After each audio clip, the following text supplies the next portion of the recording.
안녕하세요. 매일 새로운 사연을 전하는 읽어주는 사연 라디오입니다. 구독과 좋아요, 많은 공유 부탁드립니다. 오늘의 사연 시작하겠습니다. 이제 막 첫돌진한 아이가 있는 초보주부입니다. 결혼하자마자 성질 급하게 나온 아이 때문에 신혼 초부터 당초 세워뒀던 계획하고 계속 어긋나고 있네요. 신랑이 다니는 회사에서 결혼 전에 서울지사로 발령난다는 이야기가 거의 확정된 거나 마찬가지라고 했어요. 그래서 없는 돈 끌어모아 신혼집은 서울에 구해놨는데 무슨 일인지 아직도 감감무소식이라 단 하루도 제 집에서 지내본 적이 없네요. 그래서 아직 신랑은 다니던 회사를 그대로 다니고 있어요. 요즘 같은 시국에 서울에 새 직장 잡기도 힘들 것 같아서 그건 포기했어요. 지금은 20평짜리 방 2개 딸린 집에서 월세 내면서 살고 있습니다. 신랑한테는 언제쯤 발령나는 게 확정이 나는 거냐고. 기약이 없는 거면 차라리 서울에 구해놓은 신혼집을 전세로 돌리고 여기에 전셋집으로 하나 구하자고 했지만 신랑은 곧 서울로 가게 될 거라면서 그럴 필요 없다고 하는데 기약 없이 매달 월세로 버리는 돈이 아주 아까워 죽겠네요. 저도 결혼 전에는 회사를 다니고 있었는데 우리 아이가 태어나면서 남편과는 아이가 5살 정도가 될 때까지는 제가 전업주부를 하면서 아이 케어를 하기로 합의를 본 상태였거든요. 제가 하는 일이 월급은 많은 편은 아니지만 수요가 많은 편이라 일할 곳 구하는 건 문제가 없었어요. 그래서 아이가 어느 정도 크고 어린이집 다닐 정도가 되면 저도 복직을 계획하고 있었어요. 쥐꼬리만한 월급이기는 하지만 남편보다는 제가 벌이가 약간 더 좋았어요. 하지만 아빠 손에 크는 것보다 제가 직접 키우는 게 좋겠다 싶었고 남편도 서울지사로 발령이 나면 월급이 조금 오를 테고 저는 직장을 구하기도 상대적으로 쉬운 편이니 그렇게 하기로 했습니다. 지금도 직장을 구하려면 구할 수 있지만 시가나 친정이 지금 사는 곳에서 거리가 있는 편이라서 아이 돌봐줄 사람도 없고 사람을 쓰자니 배보다 배꼽이 더 클 것 같아서 내린 결정입니다. 지금 사는 곳 근처에는 신우네가 살고 있어요. 가까이 살지만 멀게만 느껴지는 신우잖아요. 아무리 남편의 여동생이라고 한들 저와는 사실 평생남이나 다름없었으니 그냥 대면대면한 사이였어요. 신은혜랑은 사이가 좋지도 나쁘지도 않다는 말이죠. 원수지고 지내는 사이는 아니고 신우도 결혼을 한 상태라 두 부부가 한 달에 한두 번 정도는 같이 만나서 식사 정도는 하고 근황 이야기 정도는 주고받는 그런 사이입니다. 신우는 당시 출산을 4개월 앞두고 있었고 직장을 계속 다니며 돈을 벌고 있었어요.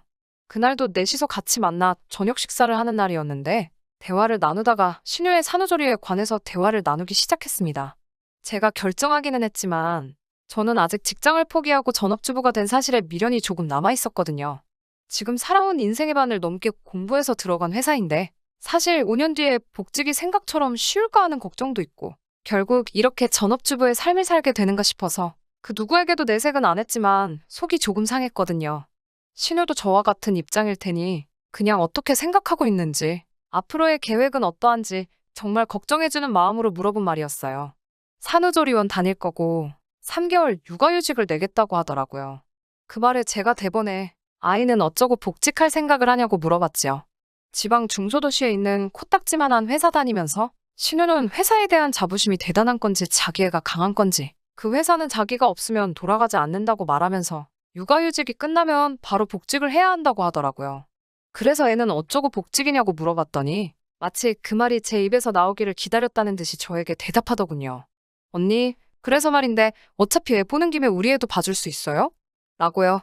그런 걸 물어볼 거라고는 생각도 못했기 때문에 당연히 농담이겠거니 싶어서 우리 애 보는 데만도 허리가 부러질 지경이라고 농담하지 말라며 손사래를 쳤더니 저한테 잘 생각해보라고 하면서 말도 안 되는 소리를 늘어놓더라고요.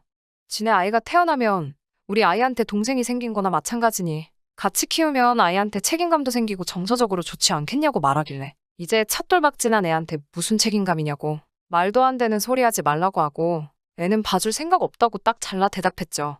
그 와중에 신랑은 아무 말도 없이 빈밥 그릇을 긁어가면서 밥 먹는 척을 하고 있길래 테이블 아래로 다리를 툭 쳐가지고 같이 편 좀 들어달라는 식으로 신호를 줬는데 아무것도 모르는 척 탄창만 피고 있었어요. 신우 남편도 그렇고 우리 신랑 하고 있는 꼬라지를 보아하니 이미 저 빼놓고 셋이서 벌써 이야기를 끝낸 것 같다는 느낌이 들더라고요. 꿀먹은 벙어리 마냥 아무 말도 못하는 우리 신랑과는 다르게 신우 남편이 난데없이 신우 편을 들면서 3개월이면 100일도 안 지난 아이인데 어떻게 어린이집에 맡길 수 있겠어요? 하면서 거들더군요. 그래서 제가 서방님, 저는 어떻게 믿고 100일도 안 지난 아이를 맡기세요? 라고 되물었더니 저는 가족이라서 괜찮다고 하더라고요. 그러면서 기분 좋으라는 식으로 입에 발린 칭찬을 하면서 저를 회유하기 시작했어요. 언니라면 믿고 맡길 수 있다. 언니같이 배운 여자가 아이를 돌봐주면 아이 정서에도 좋을 것 같다. 뭐 이런 식으로 설득하듯이 자꾸 강요를 하길래 돈 줄 것도 아니면서 자꾸 무리한 부탁을 하냐고 한마디 했습니다. 예상한 대로 제 말에는 두 사람이 동시에 가족끼리 무슨 돈이냐며 펄쩍 뛰더라고요. 그래서 애는 공짜로 키우냐고 분이며 기적이며 돈 들어갈 게 투성인데 무슨 부탁을 그런 식으로 하느냐고 한마디 했습니다. 그 말에 잠깐 둘이서 아무 말도 없다가 신우가 그러면 양육수당 한 달에 20만 원 들어온다며 그거 전부 드리면 되겠네요 하면서 잘 됐다고 결론 났다는 식으로 기뻐하더라고요. 제 의사는 생각하지도 않고 계속해서 아나무인으로 나오는 모습에 저도 점점 화가 나기 시작하더라고요. 제가 돈 20만 원이 아쉬워서 돈 이야기를 꺼낸 것 같냐고. 아무리 가족끼리라지만 아무런 대가 없이 신은혜도 그렇게 부탁하는 거 아니냐고 딱 잘라 말했습니다. 돈 달래서 돈도 드리는데 왜 싫은 거냐고 하면서 어린이집에 아이 맡겼다가 잘못되면 어떡할 거냐면서 혹시나 잘못되면 저보고 책임질 거냐고 뭐라뭐라 하더라고요. 창과 방패도 아니고 이대로 가다간 하루가 지나도 대화가 끝날 것 같지 않아서 이건 나중에 다시 이야기하자고 하고 자리를 정리하고 집으로 돌아왔어요. 집에 도착했는데도 화가 풀리지 않더라고요. 그 와중에 몹시 심기가 불편해 보이는 제 눈치만 살살 보고 있는 신랑이 눈에 거슬려서 불러세워 물어봤어요. 나 모르게 벌써 너네들끼리 얘기 끝내놓은 거지? 하고 신랑을 슬쩍 떠봤지요. 우물쭈물하면서 말을 잇지 못하는 신랑의 모습을 보니 그날 오고 간 대화가 제 생각대로 셋이서 벌써 북치고 장구치고 다 해놓은 것 같더라고요. 그걸 왜 네 맘대로 정하냐고 따따따 잔소리를 하고 있으니 신랑이 듣기만 하다가 저한테 짜증을 확 내더군요. 어차피 제가 집에서 애 보는 것 말고 하는 일도 없다는 식으로 짜증을 내더니 딴 사람도 아니고 자기 여동생이라고. 이참에 제가 애를 봐주면 저랑 신은혜랑도 사이가 돈독해질 거고 거기에 더불어 돈까지 준다는데 못할 게 뭐가 있냐며 그 자리에서 그렇게 단호하게 나오면 매제랑지 여동생 앞에서 자기 체면은 뭐가 되냐고 하면서요.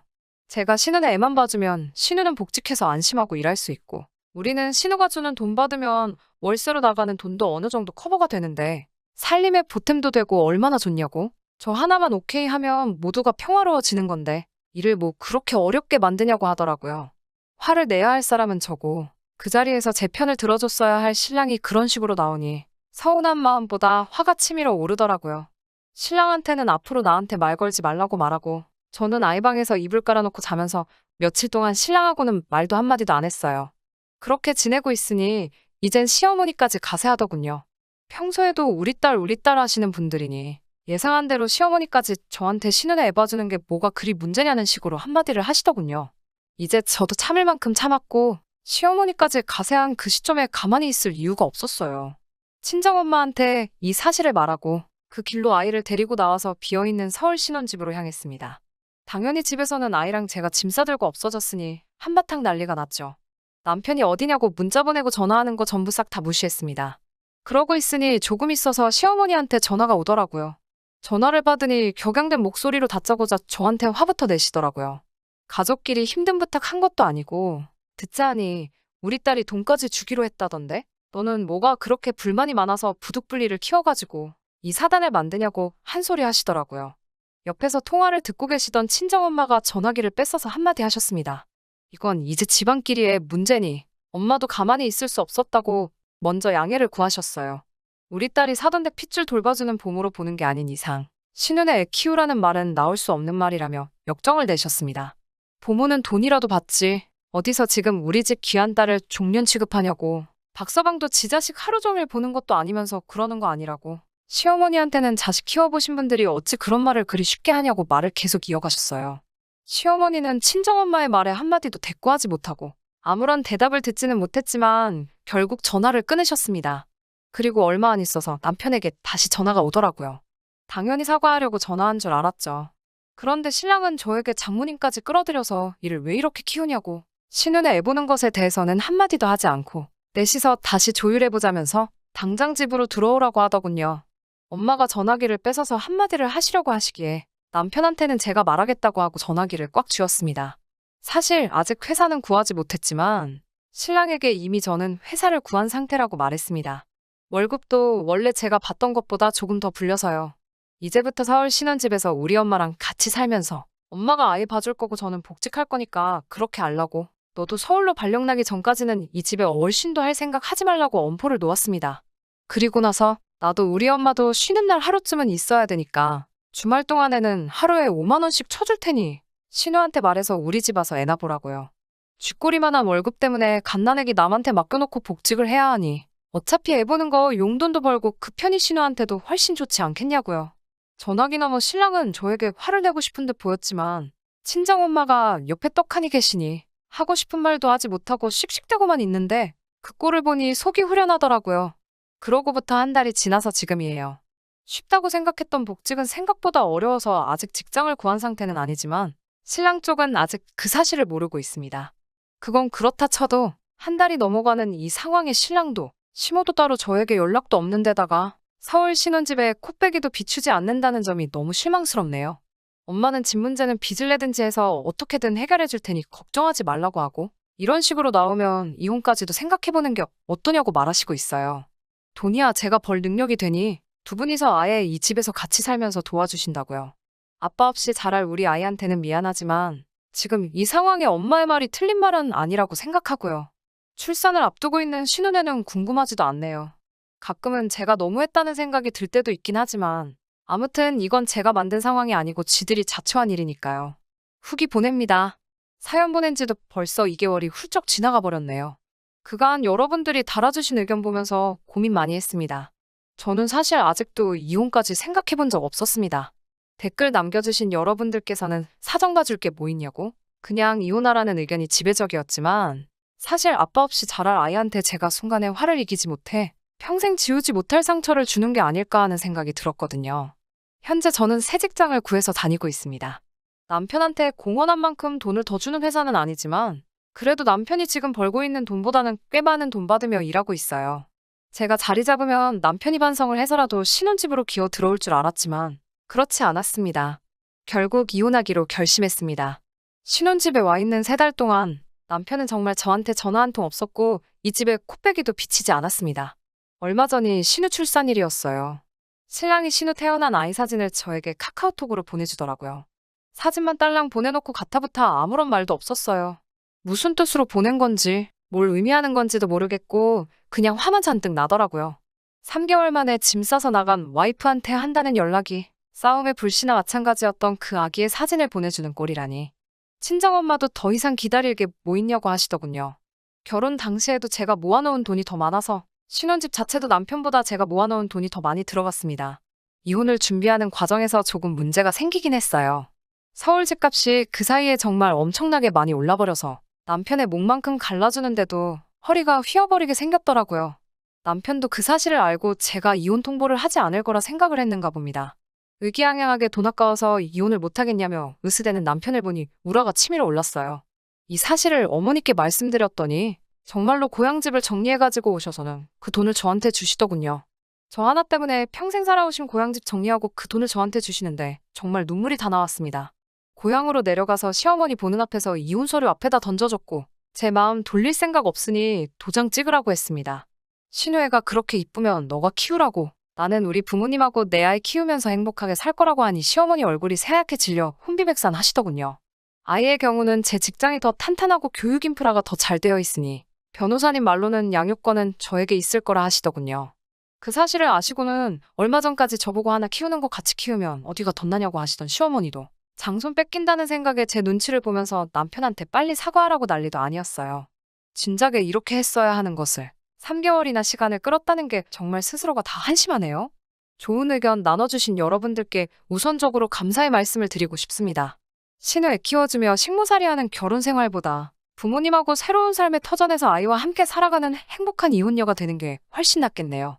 앞으로 저희 가족들한테 행복한 일만 가득하면 좋겠습니다. 의견 나눠주신 분들께 다시 한번 감사의 말씀 드리겠습니다. 긴 이야기 들어주셔서 감사합니다. 오늘의 사연은 여기까지입니다. 구독과 좋아요, 알람 설정해주시면 앞으로 더 좋은 사연으로 찾아오겠습니다. 감사합니다.